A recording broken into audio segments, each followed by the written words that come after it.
it sucks to be a frog in a jumping contest. Let me tell you something. No one talks about being a frog isn't easy. Sure, we look chill sitting on lily pads croaking under the moon, but the moment someone finds out you're a frog, the first thing they say is, wow, you must be amazing at jumping, and boom! Just like that, your whole existence gets reduced to your legs. Nobody cares about your personality, your dreams, or the fact that you're actually really into insect cuisine. No, all they want to see is you jump like some kind of green trampoline with eyes. Now imagine this. I wake up one day thinking it is going to be a normal swampy morning. Maybe I'll grab a couple mosquitoes, do some yoga on a wet leaf, frog stuff. But no! Suddenly there's this massive commotion. Frogs from all over the marsh are gathering. There's a contest, they say. A jumping contest. Winner gets crowned king of the pond and gets a free pass to the premium fly buffet. I wasn't even hungry, but my cousin Trevor looks at me with those beady competitive eyes and says, "Come on it, it'll be fun, I should." We jumped away right then and there. So there we are, lined up like slimy athletes in a swampy version of the Olympics. You've got tree frogs, bullfrogs, even that loudmouth poison dart frog from the jungle who never shuts up about how vibrant his skin is. I am just trying to stretch my legs and not pull a hamstring while Poison Pete is already flexing like he is about to leap over the moon. The whistle blows and the first frog jumps. It's impressive, sure. Then the next one goes, and it is like someone launched a tiny green missile into orbit. I start sweating, not because I am scared, but because I forgot how much I hate being watched when I jump. My form is awful.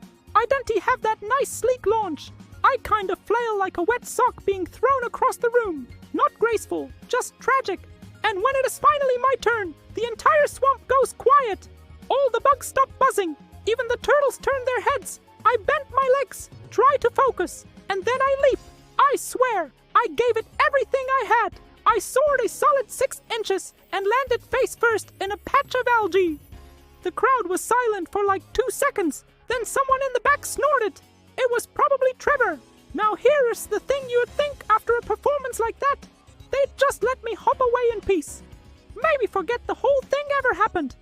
Nope, the judges all frogs who clearly work out way too much. Look at me like I just dishonored the entire amphibian community. One of them even whispered, maybe he is part toad, like that, as some kind of insult. Toads are great. I have cousins who are toads. They were just not into cardio. To make it worse, they made me jump again in the second round. They said it was tradition, something about double hops. I tried explaining that my knees were sore, and I'm more of a sit and stare kind of frog, but nobody listens when you're already the laughing stock of the pond. So I jumped again. This time, I landed in a puddle of my own shame, and maybe a little duck poop. I am not sure.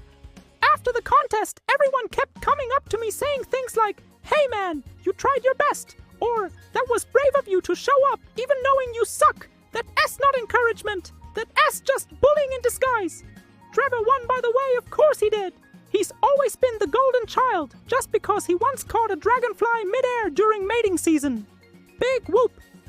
Later that night, I sat alone on my favorite rock, eating a fly that tasted slightly expired, and thinking about my life. Maybe I wasn't born to jump. Maybe I was born to chill, to vibe, to live a low-impact lifestyle. There is honor in that, right?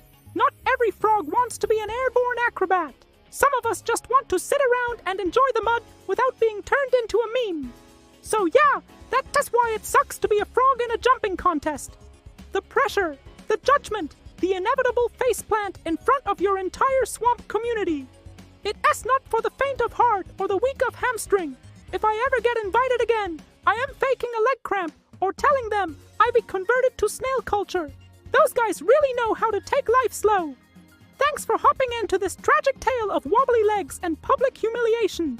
Don't forget to give this video a thumbs up if you've ever failed at something in front of your relatives, and subscribe for more animal truths that no one asked for, but you secretly love. See you next time, unless I'm hiding under a lily pad in pure embarrassment.